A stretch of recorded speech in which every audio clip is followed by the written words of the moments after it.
Hey friends, tonight we begin a journey into the heart of one of the strangest, most beautiful, and most tangled stories from ancient Greece. It's a story about a love that began with jealousy, continued with deception, and somehow, quite unexpectedly, transformed into eternity. So before you get comfortable with your tea or settle under the covers, take a moment to like the video if you enjoy these cozy nightly legends, and let me know in the comments where you're tuning in from and what time it is for you. It's always fascinating to see how all of us, from different corners of the world, can travel together into these ancient myths just before falling asleep.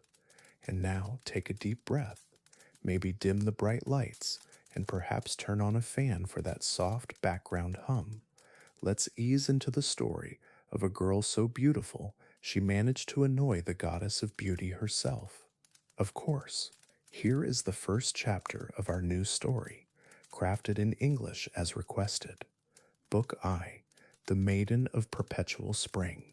Before the world knew the chill of winter, before the leaves learned to turn gold in fall, the earth existed in a state of gentle, unending grace.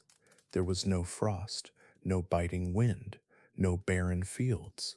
There was only the soft, warm breath of a perpetual spring, a paradise of constant, quiet growth, nurtured by the love of a mother for her daughter.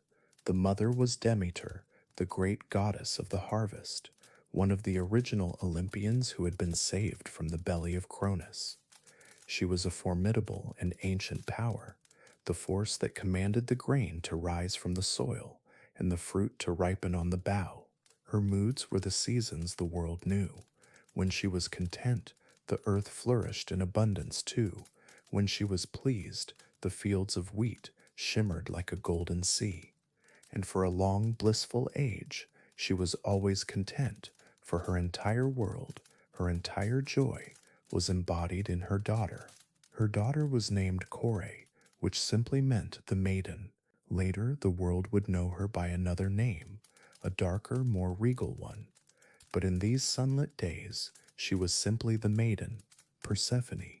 She was the very soul of the eternal spring, the incarnation of all things new, delicate and full of life. 3. While her mother's domain was the vast, life-sustaining field of grain, Persephone's was the wild, untamed meadow. Her realm was the dew on a spider's web at dawn, the unfurling of a new fern, the buzz of a bee in a field of clover, and the vibrant, unapologetic beauty of the wildflower. Their bond was the axis upon which the world turned. They were rarely apart. Demeter would stride through her golden fields, her presence ensuring a bountiful harvest, while Persephone would wander nearby with her companions, the oceanid nymphs, her laughter echoing through the valleys like the sound of a bubbling spring. It was said that where she stepped, new flowers, violets, crocuses, irises would bloom in her footprints.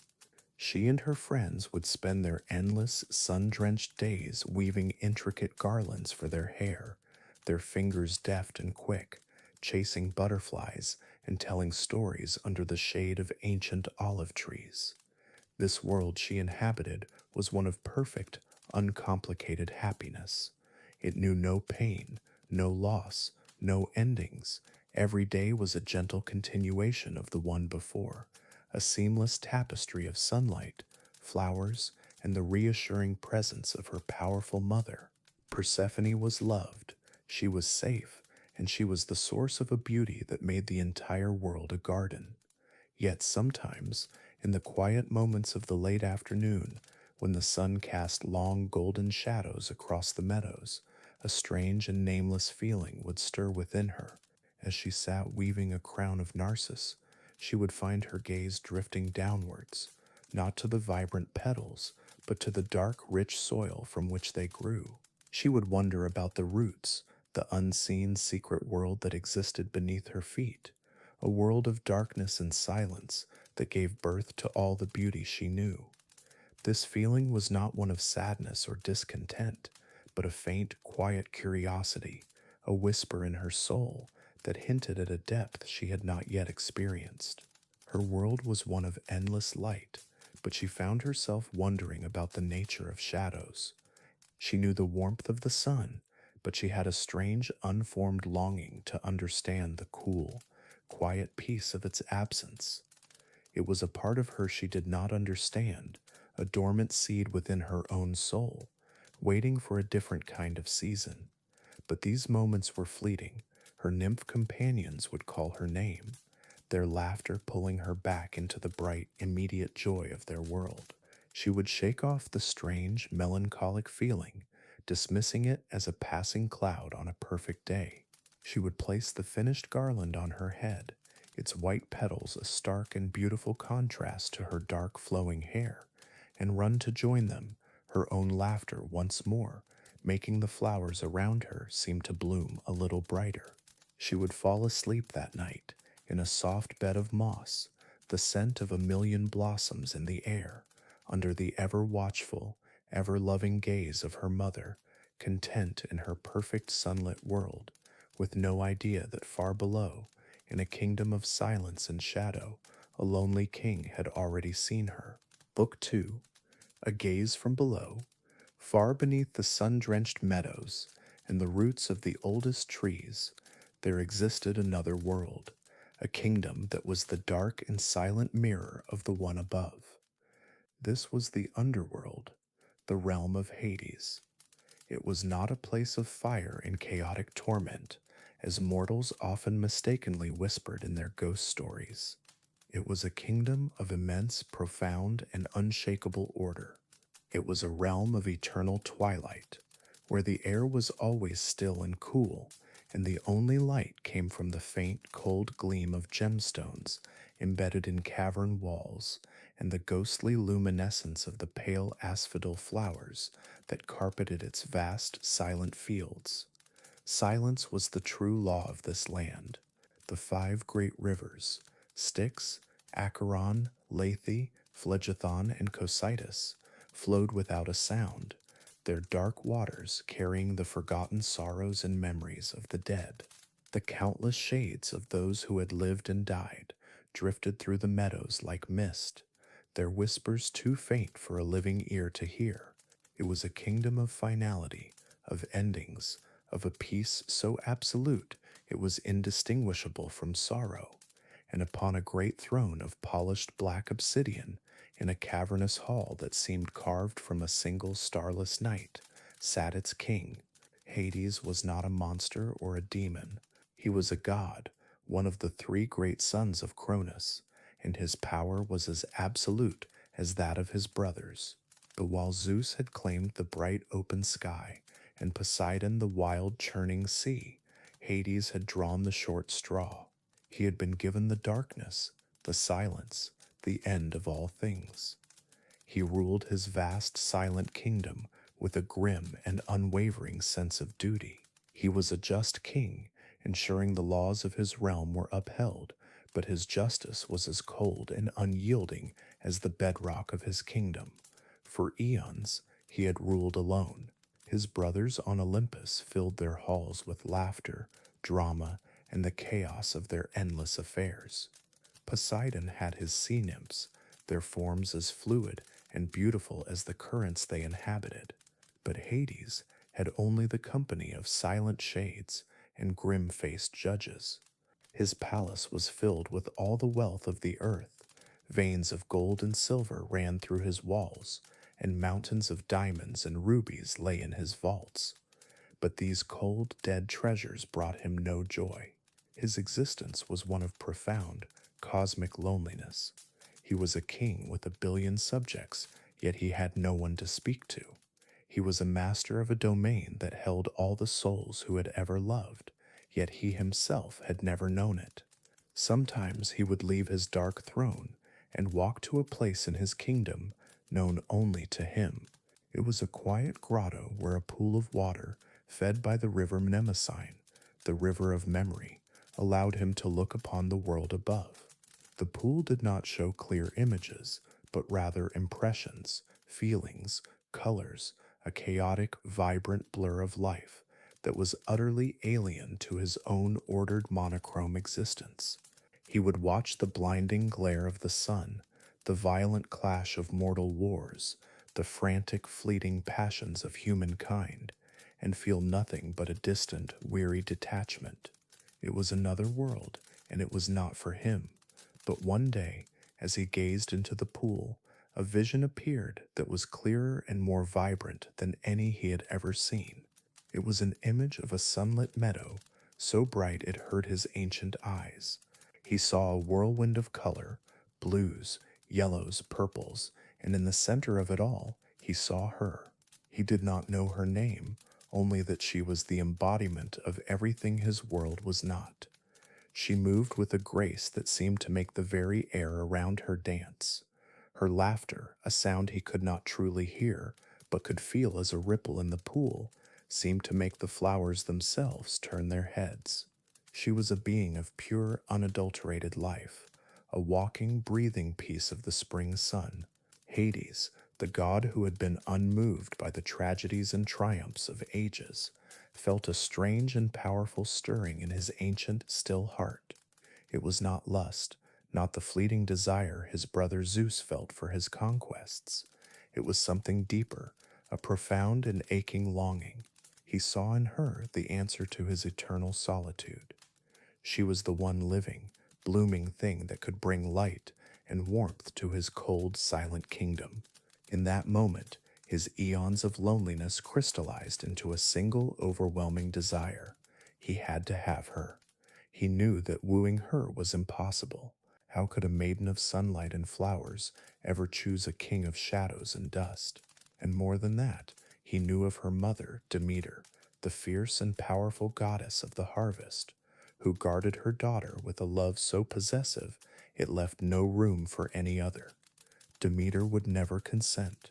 To ask would be to invite a war he did not wish to fight. So he did something he had not done in centuries. He ascended from his realm, a shadow moving through the hidden paths of the world, until he reached the cloudy peak of Mount Olympus. He appeared before his brother Zeus, the king of all gods. Brother, Hades's voice was low and gravelly, unused to the thin air of the upper world. I have ruled my kingdom alone since the dawn of time. I ask for a queen. Zeus listened as Hades spoke of the beautiful maiden of the flowers, the daughter of their sister Demeter. Zeus was caught in a difficult position. He did not want to offend his grim and powerful brother, whose kingdom held the secrets of all, but nor did he wish to face the legendary wrath of Demeter. So he gave an answer that was both a yes and a no, a masterpiece of divine political maneuvering. He did not speak his consent aloud. He simply gave a slow, subtle, yet unmistakable nod, an ancient sign of divine agreement. He would not help his brother in the abduction, but he would not stand in his way either. He sanctioned the act with his silence, washing his hands of the consequences. For Hades, it was enough. He had the silent blessing of the king of the gods. He returned to his dark kingdom, his mind now set on a single, unalterable course. He would not ask, he would not court, he would take. He began to watch her more closely through his pool of memory, learning her habits, her favorite meadows, the paths she liked to walk. He was a patient god, and he would wait for the perfect moment. He would choose the perfect lure, a flower so beautiful, so unique, that she would be unable to resist straying from her companions to pluck it. And when she was alone, the earth would open, and he would claim his queen. Book 3, The Flower and the Chasm. It began as any other day in that timeless age of the world, perfect, sun-drenched, and utterly serene. Persephone and her companions, the daughters of Oceanus, were wandering through the lush fields of Nysa, a plain so fertile and beautiful, it was said to be the god's favorite garden on earth. The air was warm, alive with the lazy drone of bees, and the sweet, heavy scent of a million blooming flowers. The nymphs were laughing, their voices a light, musical counterpoint to the gentle whisper of the wind as they gathered blossoms to weave into their hair. Persephone, as always, was at the heart of their joyful procession. She moved through the meadow with an innate grace, her dark hair a stark and beautiful contrast to the riot of color that surrounded her. She was in her element, her spirit as bright and untroubled as the clear blue sky above. Demeter was far away, tending to her sacred duties in the grain fields of a distant land, but her love was a constant protective warmth that Persephone always felt, like the sun on her skin. She felt safe. She felt happy. As she wandered, her eyes were drawn to something extraordinary, something she had never seen before in all her immortal life of wandering through fields of wonders. At the center of the meadow, growing alone and apart from the other flowers, was a single narcissus, but it was unlike any other. This was a flower of impossible divine artistry. From a single root, 100 brilliant white heads bloomed, their petals so pure they seemed to have been crafted from solidified light, and the fragrance it emitted was a thing of pure enchantment, a scent so intoxicatingly sweet, so powerfully hypnotic that it filled the entire valley, making the very air seem heavy and dreamlike. It was a perfume that promised unknown delights and whispered of deep hidden secrets. Her companions paused, their laughter dying on their lips as they too saw the miraculous bloom. There was something unnatural about its perfection, something in its overwhelming scent that made them uneasy, but Persephone felt none of their apprehension. She was captivated, spellbound. The quiet, nameless curiosity she sometimes felt about the world beneath her feet, the secret world of roots and darkness, now surged within her as an irresistible pull towards this singular, perfect flower. It was, she felt, a special gift left here just for her. I must have it, she breathed, her voice filled with awe. Ignoring the hesitant calls of her friends, she broke away from the group and began to walk towards it, her steps quickening with an excitement she couldn't explain. The closer she got, the more potent the fragrance became, filling her senses, clouding her thoughts, leaving room for nothing but the desire to possess the beautiful thing. She knelt on the soft earth before it, reaching out with a trembling hand. The moment her fingers brushed against the smooth, cool stem, the world fractured. A low, deep rumbling began, a sound that seemed to come from the very bones of the earth. The ground beneath her trembled, not like a gentle tremor, but with a violent, sickening lurch. The nymphs screamed in terror. Persephone looked up, her hand still on the flower, her eyes wide with confusion and a dawning fear. Before her, the beautiful green meadow was tearing itself apart. A great dark fissure split the earth, a jagged wound opening in the sunlit world. It widened with a deafening roar of grinding rock and shearing soil, revealing a chasm of absolute, terrifying blackness. From this gaping wound in the earth, a cold, ancient air rushed out, carrying the scent of damp stone, decay, and a silence that was older than time. And then, emerging from the depths, came the chariot. It was crafted from pure, unpolished obsidian, a chariot of midnight that seemed to absorb all light. It was drawn by 4 immense, powerful horses, their coats the color of shadow, their eyes glowing like embers of a dying fire, their breaths pluming in the warm air like wintry mist. Holding the reins was a tall, regal figure, a king whose face was a mask of grim, unyielding authority. He was clad in dark armor, and on his head sat a crown of tarnished precious metals that gleamed with a cold internal light. It was Hades, the lord of the dead, and his shadowy eyes were fixed on her with an expression of ancient possessive longing. Everything happened in an instant. Before Persephone could scream, before she could run, he was upon her. With a movement as swift and final as a striking hawk, he leaned down from the chariot and swept her up in one powerful arm. She was impossibly light, a creature of air and flowers, and he was as solid and unyielding as the rock of his kingdom. She finally found her voice and let out a single piercing cry of pure terror, a scream that held her shock, her disbelief, and a desperate plea for her mother. The cry tore through the idyllic afternoon. Her nymph companions, paralyzed with fear, could only watch in horror, their own screams caught in their throats. But her call, as it ascended to the heavens, was heard. Far away in her hidden cave, the goddess Hecate, mistress of magic and the crossroads, heard the desperate cry and lit her torches. And high above in his golden chariot, Helios, the all-seeing god of the sun, heard it too, and he paused in his journey across the sky, his gaze falling upon the tragedy unfolding below. And Demeter, miles and miles away, felt it. She did not hear the scream with her ears, but with her soul. A sudden sharp, inexplicable pain lanced through her heart, a mother's intuition, so powerful it made her drop the sheaf of golden wheat she was holding. She looked to the sky, a sense of absolute dread washing over her, though she did not yet know its cause. Hades did not hesitate.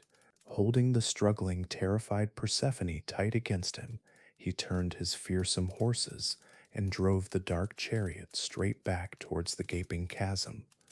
Persephone had one last fleeting glimpse of her beautiful sunlit world, the blue sky, the green grass, the horrified faces of her friends, before they plunged back into the suffocating darkness.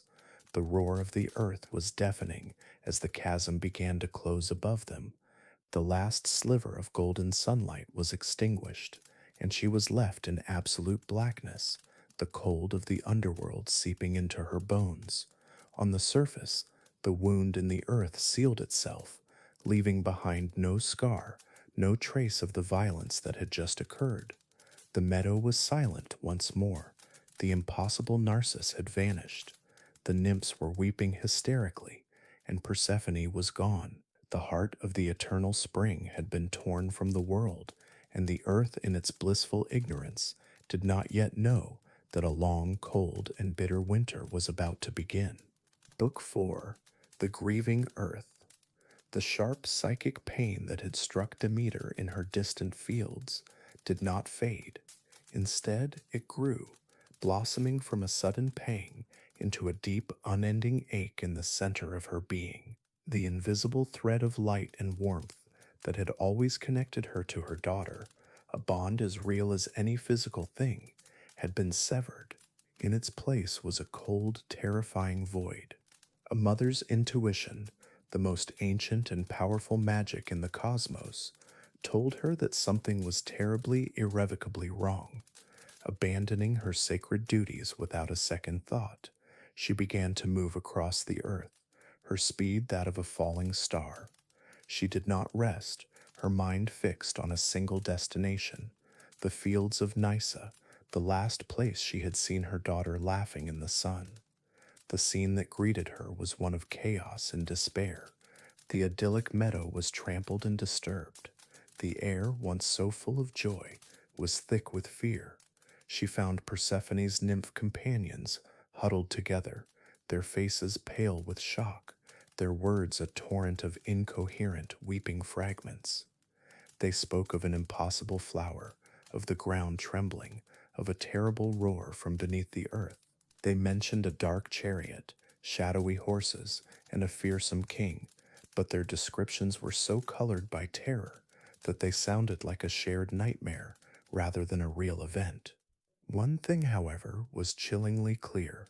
Persephone was gone. A frantic, wild energy seized Demeter. If the nymphs could not give her a clear answer, then the earth itself would. She was a goddess of the earth, and it was her friend, her ally. She cried out, her voice a command that shook the trees. "Speak to me," she implored the ancient oaks. "Where is my daughter?"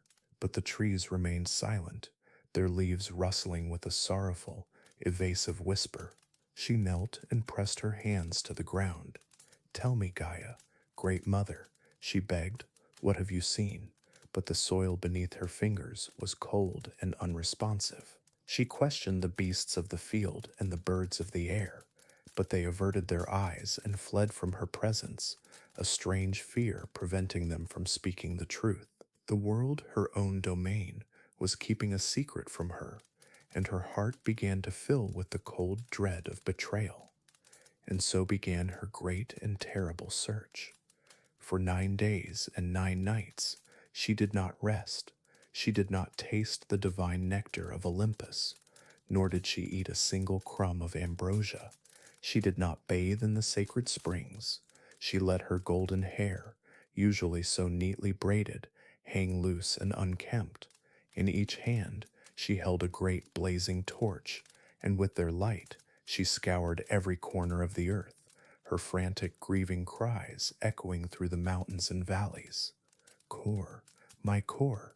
As she wandered, her all-consuming sorrow began to bleed into the world around her. Her power, the divine energy that commanded life to spring from the soil, was now tainted by her grief. The world, which had always reflected her contentment, now began to mirror her despair. In the fields she passed, the green stalks of wheat that had stood so proud and full now withered and turned a sickly brown. The vibrant flowers in the meadows wilted as she approached, their petals curling and falling to the ground like tears. The leaves on the trees, once so lush and green, turned yellow and brittle before their time, detaching from their branches and skittering across the ground in a dry, mournful dance. A strange and unfamiliar chill began to creep into the air. The sun still shone, but its warmth seemed thin and weak. For the first time, mortals felt a biting wind that was not the playful breeze of spring. The world was experiencing its first autumn, a season born not from a natural cycle, but from the heartbreak of a single goddess. On the dawn of the 10th day, weary and on the verge of madness, she was met by another goddess, holding her own 2 torches against the gloom.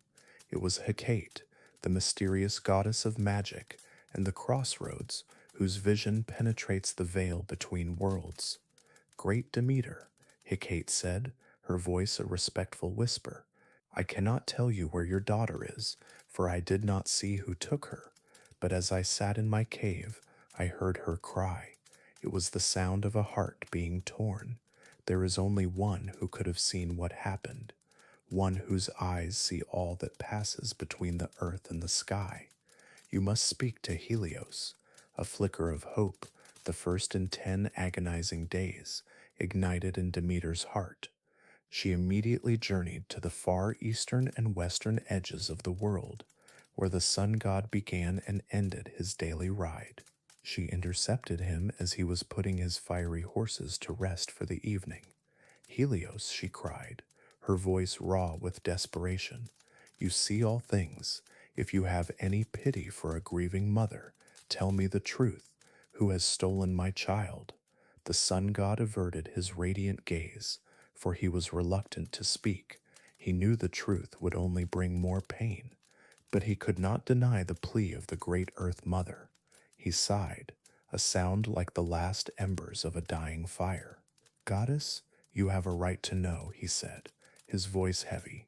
The one who has taken your daughter is your own brother, Hades, the Lord of the Dead. He has taken her to be his queen, and he did not act alone. He did so with the silent consent of your other brother, Zeus, the king of all gods. The truth, when it came, was a blow more terrible than any she had imagined. Her daughter was not just lost, she was in the one place from which no one returns. And she had not been taken by some rogue monster, but by a king, a god, with the permission of their own family. It was a betrayal on a cosmic scale. In that instant, Demeter's wild, frantic grief burned away, leaving behind something far more dangerous, a cold, hard, and unshakable wrath. If the gods of Olympus would betray her and steal her joy, then she would take her joy from the world. She made a solemn vow. She would not set foot on Mount Olympus again. She would not perform her sacred duties.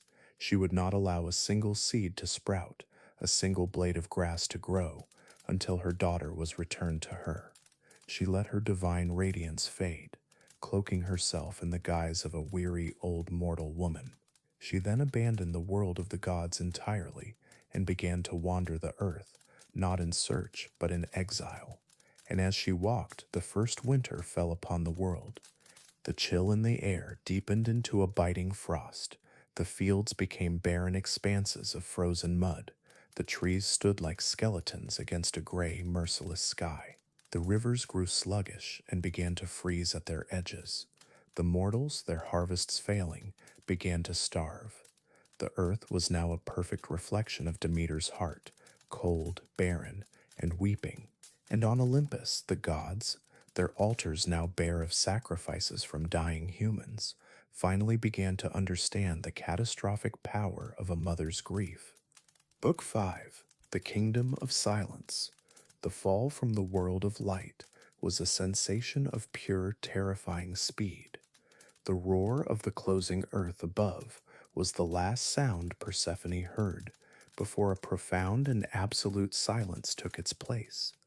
She was pressed against the cold, unyielding form of her captor in the obsidian chariot, the darkness so complete it felt like a physical weight, a thick black velvet cloak smothering her. The air grew frigid, stripping the memory of the sun's warmth from her skin, and it carried a strange, sterile scent, the smell of ancient dust, damp stone, and of nothing at all.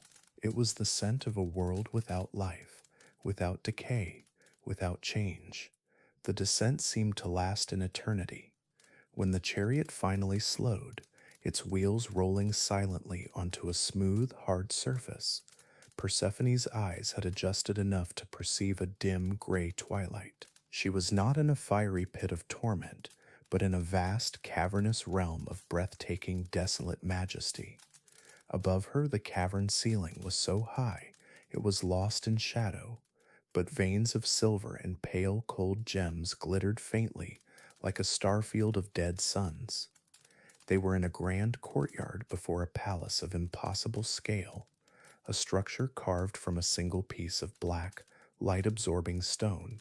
Hades stepped down from the chariot, his movements deliberate and devoid of haste. He turned and offered her a hand to help her alight. She flinched away from his touch, scrambling out of the chariot on her own and stumbling onto the obsidian floor. She stood there, a small, vibrant splash of color in this monochrome world, her floral garland already seeming to wilt in the lifeless air. The great doors of the palace opened for them without a sound, and he led her into his great hall. It was the same hall Orpheus would one day fill with his song, but now its defining feature was its immense, soul-crushing silence. Her footsteps, which on the grass of the meadow had been silent, now echoed unnaturally in the vast empty space, the only sound in a world that had forgotten what sound was. She looked at the king who walked beside her. Here, in his own domain, he seemed even more formidable. He was not a gloating captor. His expression was as grim and impassive as it had been on his throne. He radiated an aura of ancient power and an equally ancient loneliness. He had captured the spring, but now that he had it in his dark halls, he seemed uncertain what to do with it. He led her to a smaller, private chamber, as vast as any hall in her father's palace. It was furnished with a terrible, lifeless luxury. The bed was piled high with cushions woven from threads of shadow. The chairs were carved from polished bone, and priceless jewels lay in open chests, their facets gleaming with a cold internal fire, offering no warmth. Silent, ethereal shades, the ghosts of queens and handmaidens from ages past, drifted into the room, ready to serve her. Hades turned to her, his dark eyes studying her for the first time without the fire of pursuit in them. "This will be your chamber," he said, his voice the low rumble of shifting rock. "You are the queen of this realm now. Anything you desire, you shall have." His words were meant to convey her new status, but all Persephone heard was the finality of her sentence, queen of dust and shadows. Her initial terror now began to cool into a hard, defiant grief. She thought of her mother, of the sun on her face, of the simple, joyful freedom she had lost, and a wave of pure, unadulterated rage washed over her. She lifted her head and met his gaze, her own eyes, the color of a spring meadow, now burning with a cold fire of their own. She said nothing. She refused to give him the satisfaction of her tears or her pleas. Her silence became her armor, a weapon of life against his dead kingdom. She would not speak. She would not eat. She would not acknowledge the spectral servants or the cold treasures. She would wrap herself in her sorrow and turn herself into a statue of defiance, a living, breathing protest in the heart of his silent world. Hades watched her, his grim face unreadable. Perhaps he had expected tears, hysterics, pleading. This quiet, unbroken defiance was something new. He, who commanded the unyielding laws of the universe's end, did not know how to command a living, grieving heart. After a long, silent moment, he turned and left her alone, the great stone doors closing behind him without a sound. Persephone was left in the vast, luxurious, and utterly desolate chamber. The silence she was left with was a torment unlike any she had ever known. In her world, silence was a brief, gentle pause between the buzz of bees and the laughter of her friends. Here, it was an eternal, unchanging ocean that threatened to drown her. She walked to the high, unglazed window and looked out, not upon a sunlit garden, but upon the vast gray expanse of the asphodel meadows, where the endless, aimless shades of the dead drifted in a slow, silent river of despair. This was her new garden. These were her new flowers. She sank to the cold floor, pulled her knees to her chest, and closed her eyes, trying to conjure the image of her mother's face, the feeling of sunlight, the scent of a living rose. But the cold, silent air of the underworld was already beginning to leach the warmth from her memories. She was now the maiden of a new, terrifying domain, the kingdom of silence, and she vowed she would let it claim all of her before she ever called it home. Book 6, Gifts of Darkness. Days bled into a timeless gray expanse in the silent kingdom. Persephone maintained her solemn vow of defiance. She remained in her vast, cold chambers, a silent statue of grief. She refused all food, turning away from the ghostly platters of ambrosia and nectar that her shade servants would offer, for she knew that to eat the food of the dead was to be bound to their realm forever. She would not give her captor that final victory. Her grief was her shield, and her hunger was her weapon. She would waste away, a wilting flower, and her fading essence would be a testament to the crime he had committed. Hades, in turn, left her to her solitude. He was an ancient and patient god, and he seemed to understand that force would accomplish nothing. He did not command her to speak, nor did he threaten her. He simply watched from a distance, his grim, unreadable expression offering no clue to his thoughts. The stalemate was absolute. A king of silence faced with a maiden whose only power was her refusal to break it. Then, one day, the dynamic shifted. Hades began a slow, strange, and unconventional courtship. A courtship conducted not with pretty words or grand promises, but with quiet gestures that spoke the language of his dark, silent world. He did not send her flowers, there were none. Instead, one evening, his shade servants drifted into her room, bearing not a platter of food, but a large dark velvet cloth. They laid it on the floor and unrolled it, revealing a treasure that took her breath away. It was a collection of raw, uncut gems, freshly pulled from the deepest veins of the earth. They were not polished or set in gold. They were wild, elemental things, each pulsing with a cold, internal light. There were diamonds that seemed to hold captured starlight, sapphires the color of a moonless midnight sky, emeralds that glowed with a cool green fire, and rubies like the frozen hearts of dying stars. Later, as she sat staring at them, Hades's voice echoed softly in her chamber, seeming to come from the shadows themselves. "These are the flowers of my kingdom," he said, his voice a low rumble. "They do not wilt." Persephone did not answer, but the words resonated within her. the flowers of my kingdom. It was the first time he had tried to speak her language, to bridge the infinite chasm between his world of permanence and hers of fleeting living beauty. She found herself reaching out, her fingers tracing the sharp, cool facet of a great uncut diamond. It was cold, yes, but it was also beautiful, with a stark, eternal grandeur she had never known. A tiny hairline crack appeared in the icy wall of her defiance. The gifts continued. He did not try to force her out of her chambers, so he brought his kingdom to her. One day, a great silver mirror appeared in her room, its surface swirling not with her reflection, but with living images. He began to show her his domain, not as a prison, but as it truly was. He showed her the vast asphodel meadows, and explained that this gray, quiet plain was not a place of punishment, but of peace, a gentle, memoryless end for the countless souls who had lived ordinary lives. He showed her the distant, gleaming Isles of the Blessed, a sunless paradise within the underworld, where the souls of the greatest heroes rested in eternal honor. He showed her the 5 great rivers, explaining the purpose of each, the sorrow of Acheron, the wailing of Cocytus, the fire of Phlegethon, the unbreakable vows of the Styx, and finally the quiet, merciful waters of the river Lethe, where weary souls could drink and forget the pains of their mortal existence. Through these silent tours, Persephone's perception of the underworld began to change. She had seen it as a place of death, a negation of all she held dear.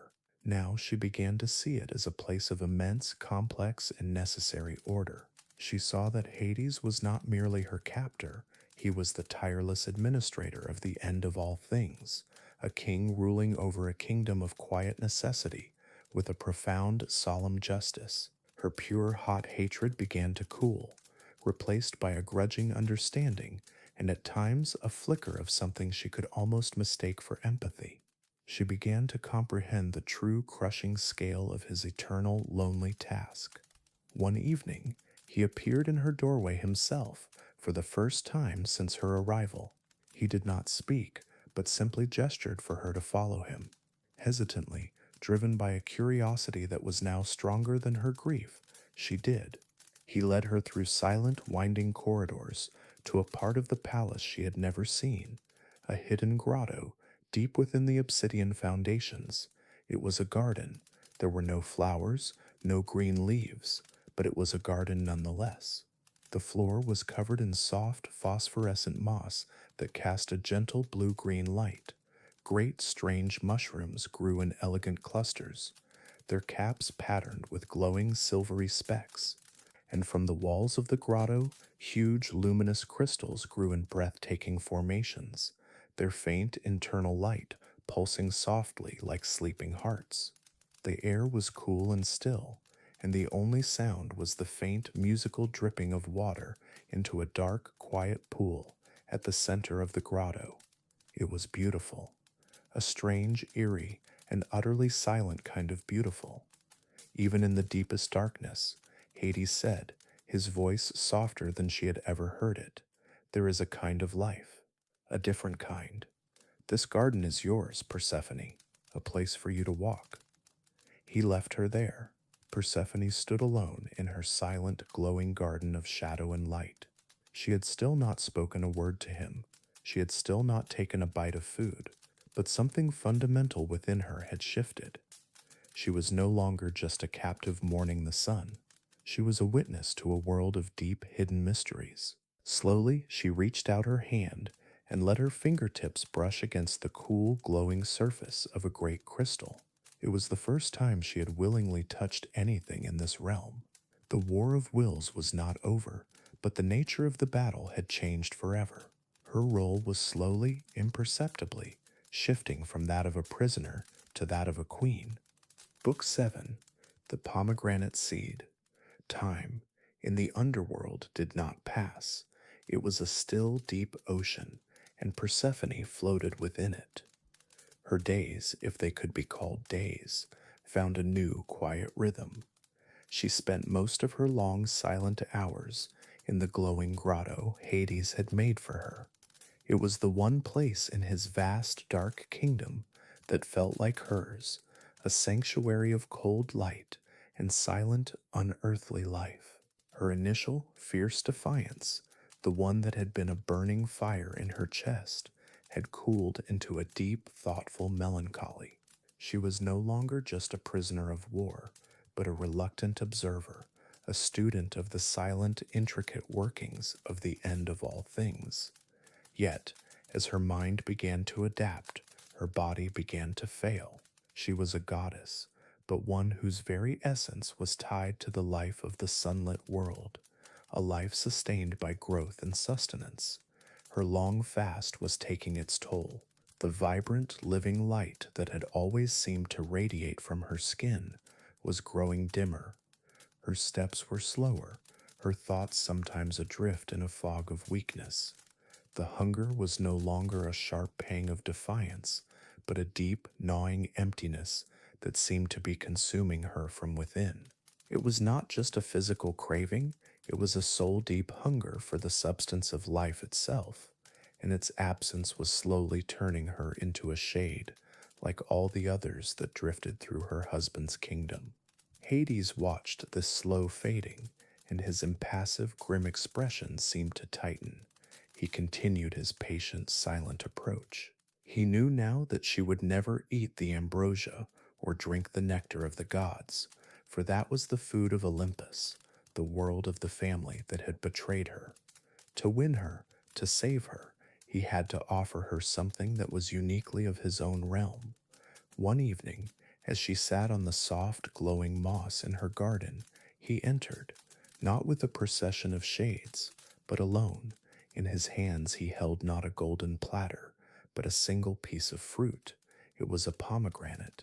Its skin was not the cheerful red of the mortal world, but a deep dark purple, almost black, as if it had been polished with shadow itself. It looked hard and lifeless, another cold treasure from his vaults. He did not command her to eat. He did not even ask. He simply sat on a stone near her, and with his powerful hands he broke the dark rind open. The fruit fell into two halves, revealing a breathtaking secret. Inside, the countless seeds were not pale or withered. They glowed with a vibrant, shocking crimson, like hundreds of tiny captured drops of liquid life. They glittered in the dim light of the grotto like a hoard of forbidden jewels, a stark, beautiful contrast to the dark, somber casing that held them. It was a fruit that was born of the darkness, yet held within it the brilliant color of a mortal heart. This too grows in my kingdom, Hades said, his voice a quiet rumble. A fruit of the shadows. It is all we have. He placed one half of the pomegranate on a flat stone beside her, and then, without another word, he stood and departed, leaving the choice entirely, and finally to her. Persephone was left alone with the fruit. Its deep, sweet, and earthy scent filled the air, a fragrance that was both alien and intensely tantalizing to her starving senses. She stared at the glistening, blood-red seeds, and a war raged within her. To eat was to surrender, to accept her fate, to be bound to this dark, silent world forever. To refuse was to continue her protest, to remain pure, to fade away into nothing but a memory of the spring. But as she looked at the seeds, her thoughts were no longer so simple. Her long observance of this kingdom had changed her. Was it truly only a prison, or was it a necessary, vital part of the cosmos, a realm that required a ruler with a steady hand? She thought of Hades, of his ancient loneliness, of his quiet, dutiful reign. To be bound here was still a terrifying thought, but it was no longer the vision of pure horror it had once been. A strange, unbidden thought arose in her mind. To fade away was to give her mother the victory of a martyr, but to eat was to claim a power of her own in this place. It was not just an act of submission, it was an act of survival, an act of becoming. Her hand, pale and trembling slightly, reached out. She picked up a single perfect seed. It was cool to the touch. She looked at it for a long moment, a tiny jewel of fate, and then she put it in her mouth. The burst of flavor was a shock to her starved system. It was intensely sweet, yet tart, with a deep wine-like richness that tasted of the ancient mineral earth. It was the most real, the most vital thing she had tasted since she had been torn from the world above. It was the taste of her new reality. She slowly ate another, and another, then three more, 6 seeds in total. A small, almost insignificant meal, but it was enough. The moment the last seed was swallowed, she felt it, an immediate, irreversible change deep within her very essence. A thin, unbreakable thread of darkness had woven itself into the bright tapestry of her soul. She was no longer just the maiden of the spring. The cold, ancient, and powerful magic of the underworld was now a part of her. She looked down at the broken pomegranate in her lap, and she understood with a sudden, dreadful clarity what she had done. It had not been a trick, it had been a choice. Her choice. Her hunger was gone, but it was replaced by the heavy, immutable weight of her new destiny. She had bound herself to this place forever. At that very moment, a strange and unfamiliar sound echoed from the distant halls of the palace, a commotion, a new presence, the sound of hurried footsteps that were not those of a silent drifting shade. A messenger had arrived from the world above. But it was too late. Book 8, A Bargain Between Worlds. While Persephone was coming to terms with her new, irreversible fate in the silent gardens of the underworld, the world above was dying. Demeter's grief had solidified into a cold, unyielding wrath, and the earth had become its canvas.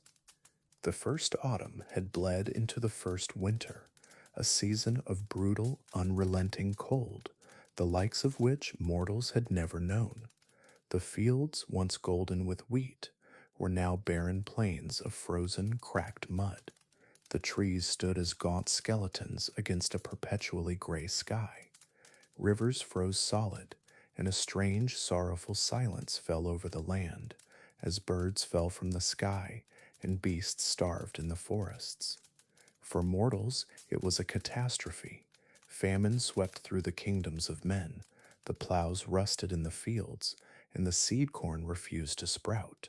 The smoke from funeral pyres became more common than the smoke from hearth fires. And with their world crumbling, humanity's prayers and sacrifices to the gods of Olympus ceased. Their altars grew cold. Why, they reasoned, should they honor the gods who had so clearly abandoned them? On Mount Olympus, this silence was felt as a profound insult and a growing threat. The gods thrived on the worship and belief of mortals. Without it, their power and relevance would wane.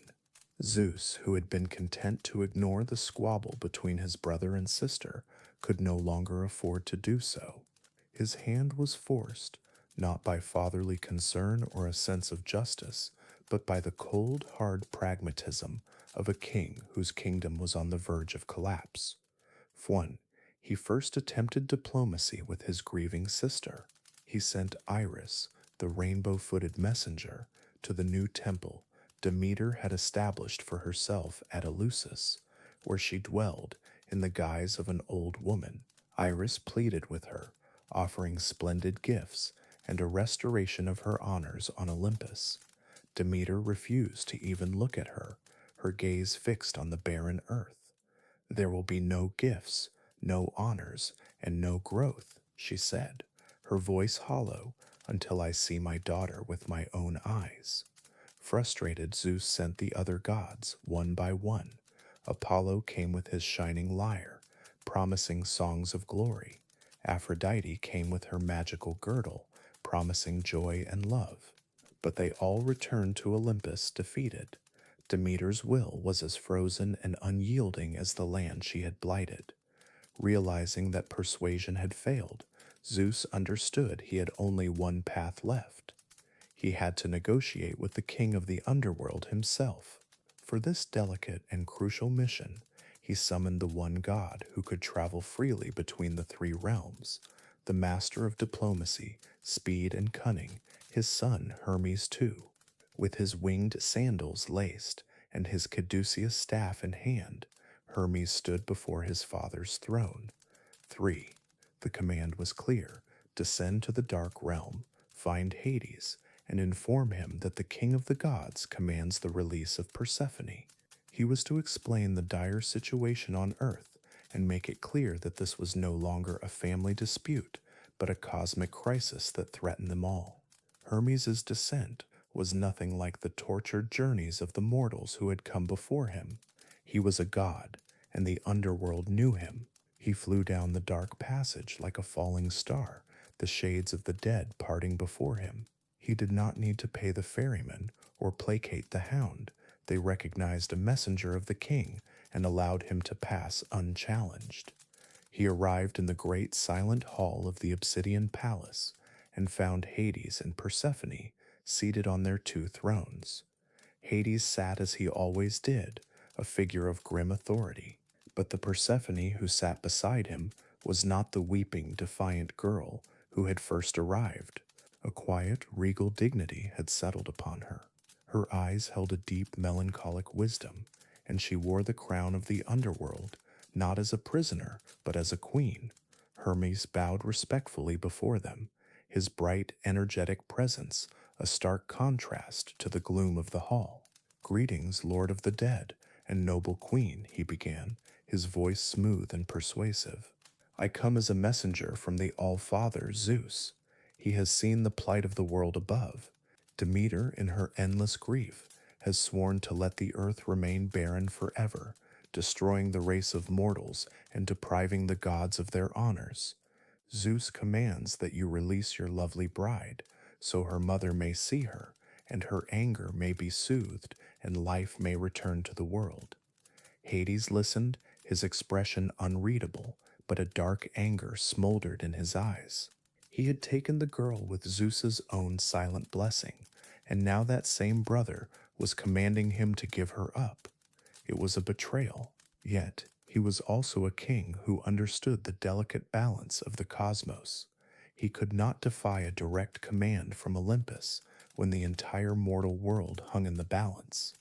He knew he had to yield, but he was not without a final move in this divine game. He turned his gaze from Hermes to Persephone, and his grim face softened almost imperceptibly.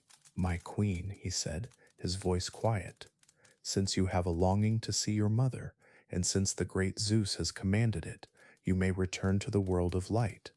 Go, and hold no anger in your heart against me. Persephone looked at him, surprised by the gentleness in his tone.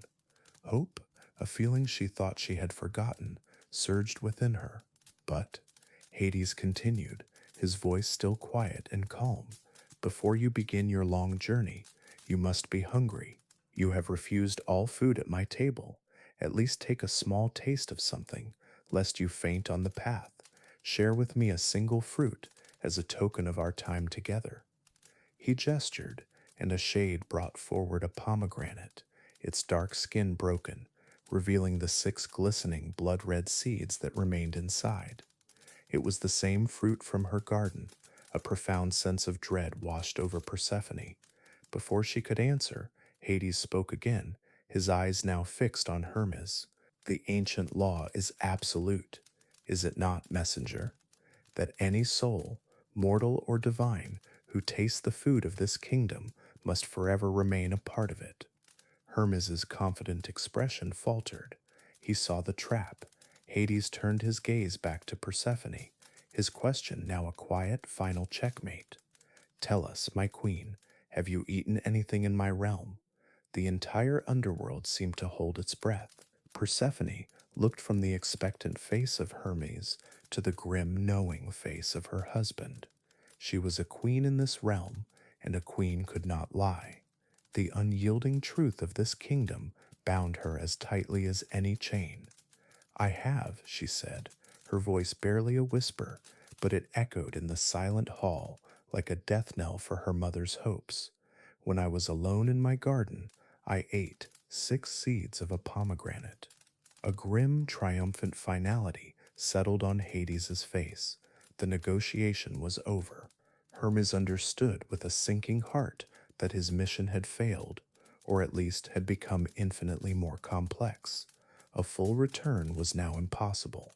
He was no longer a messenger demanding the release of a prisoner, but an ambassador who would have to return to the warring kings of Olympus and Earth, not with a victory, but with the terms of a cosmic treaty that would forever divide the year and the heart of his new queen. Book 9. The Queen's Return. The echo of Persephone's admission, "I have eaten," hung in the silent obsidian hall like a final, unbreakable judgment. Hermes, the master of finding loopholes and bending rules, knew that this was a law beyond even his cunning. The ancient, immutable pact of the underworld had been sealed, not by a king's decree, but by a maiden's choice. Hades had won. He had bound her to his realm, but the world above was still dying. The crisis on Olympus had not been averted. A full victory for the king of the dead would mean a full defeat for the king of the gods, as his mortal worshippers faded into nothing. A compromise, a treaty between worlds, was now the only possible solution. And so, in the silent court of the dead, a new cosmic law was forged. Hermes, with his divine gift for negotiation, brokered the terms. The logic was as simple and as fateful as the fruit itself. There were 6 seeds. For each seed she had eaten, Persephone would be bound to the underworld for 1 month of the year, 6 months for the shadows, and 6 months for the sun. It was not the freedom Demeter had demanded, nor the eternal queen Hades had desired.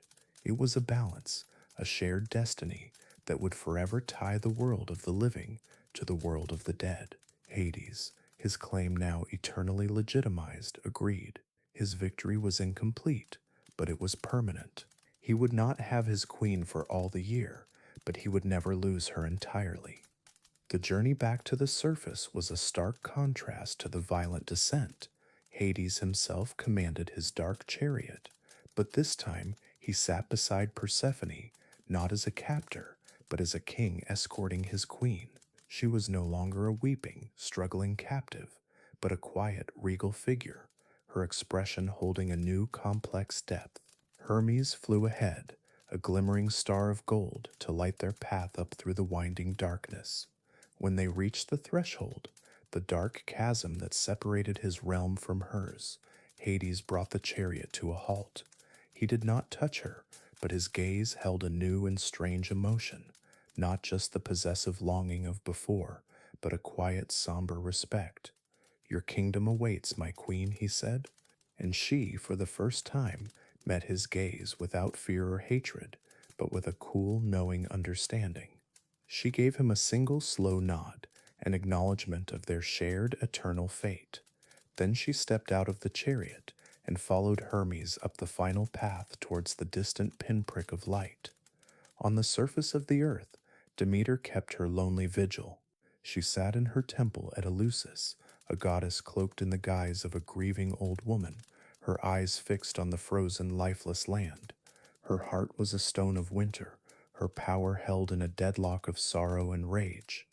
It was to this cold, barren world that Hermes first arrived, a flash of warmth and light in the gray despair.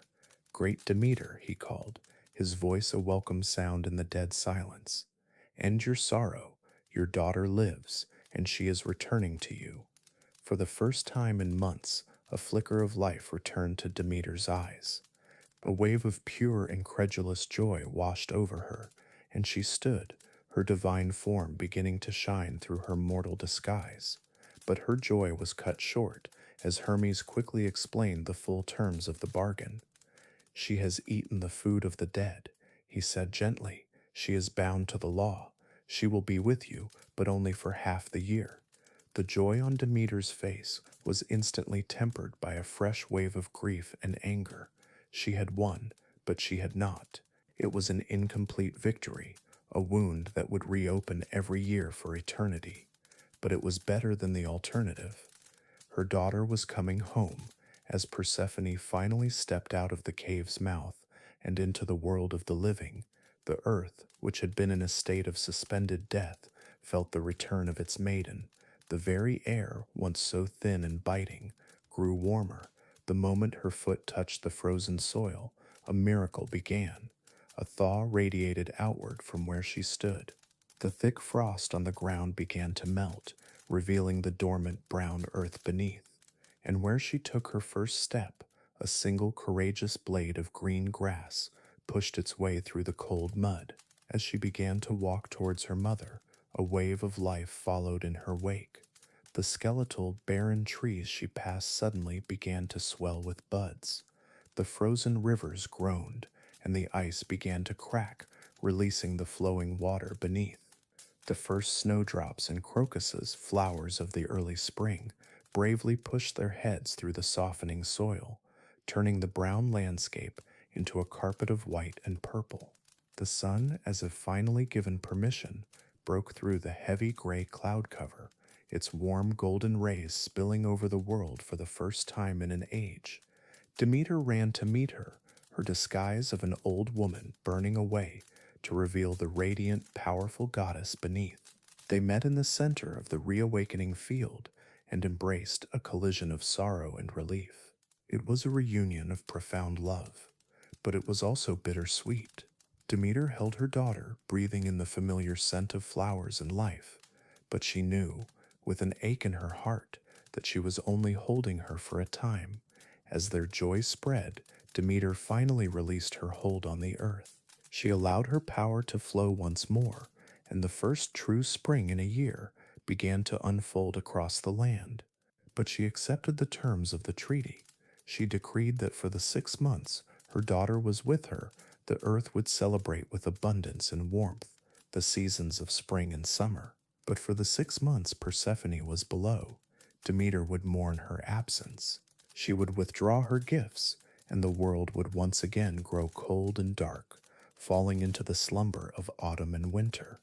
And so Persephone stood, reunited with her mother in a world that was joyfully bursting back into life all around her. But she was not the same girl who had been stolen from that meadow. The innocent maiden Kor was gone forever. In her place stood a queen, a goddess, whose eyes held the memory of both the brilliant sun and the silent, beautiful darkness.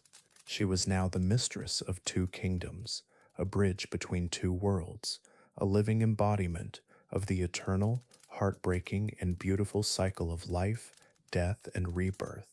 Book X, Throne of Shadow and Bloom. The first 6 months of Persephone's return were a golden age of life renewed. The world, under the joyful gaze of Demeter, burst forth with an abundance it had never known before, as if trying to make up for the long, cold silence. Spring bloomed into a vibrant, lush summer, and the fields promised a harvest that would feed mortals for years to come. Persephone walked with her mother once more, her laughter echoing in the sunlit valleys. Yet a change had taken place within her that all could see. She was still the maiden of the flowers, but her eyes now held a distant, knowing depth, and her smile was tinged with a gentle, wise melancholy. She carried the memory of the silent kingdom with her, a shadow of an unseen crown that never truly left her brow, and all too soon the 6 months came to an end. As the air began to cool and the leaves on the trees began their first magnificent turn from green to gold, a quiet sorrow settled over the land. It was time. This time there was no violent abduction. Her departure was a slow, solemn, and inevitable farewell. Demeter wept not with the frantic, world-ending grief of before, but with a deep, quiet sorrow that the earth now understood and mirrored. This was the first true autumn. Persephone's journey down was one she now made alone, and without fear. She walked the dark path, not as a captive, but as a queen returning to her duties. When she arrived at the banks of the Acheron, the grim ferryman, Charon, bowed his head and ferried her across without asking for a coin. When she reached the gates, the great hound Cerberus did not roar, but whimpered softly, recognizing the scent of his returning mistress. She entered the great silent hall of the obsidian palace. Hades was waiting for her, standing before his throne. He did not smile. He was not a god given to such expressions, but in his dark, ancient eyes there was a look of profound welcome, of a solitude that had finally found its end. Beside his great throne of black stone now stood another, smaller one, carved for her from a single massive piece of star sapphire that seemed to drink the gloom and radiate a soft silver light. She took her seat beside him, no longer his prize, but his partner, and as she did, her own transformation was complete. The Maiden of Spring was gone, and in her place sat the Queen of the Dead. Persephone's rule changed the underworld forever. She did not bring the sun into the darkness, that was impossible, but she brought something the realm had never known: empathy. She, who remembered the warmth of a mother's embrace and the simple joy of a blooming flower, now became a gentle guide for the newly arrived souls. She understood their fear, their confusion, their sorrow at what they had lost. While Hades represented the unyielding law of death, Persephone became its compassionate heart. She would greet the frightened shades, her calm presence soothing their terror, offering them a peaceful transition into their new quiet existence. Her very being created a new balance.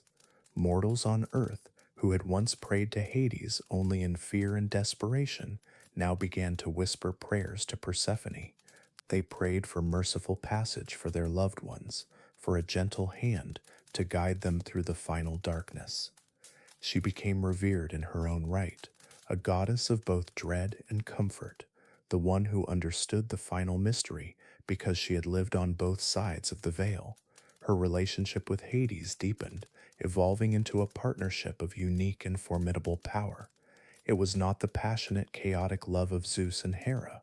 It was a bond forged in the quiet understanding of shared duty and mutual respect.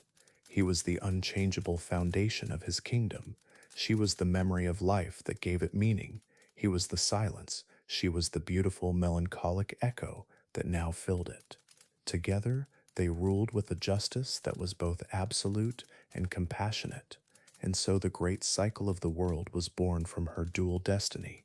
For 6 months of the year, she would ascend to the world above, and with her return, the earth would shake off its winter slumber. She would walk the meadows as Cora, the maiden, and the world would bloom in celebration. She was the promise of rebirth.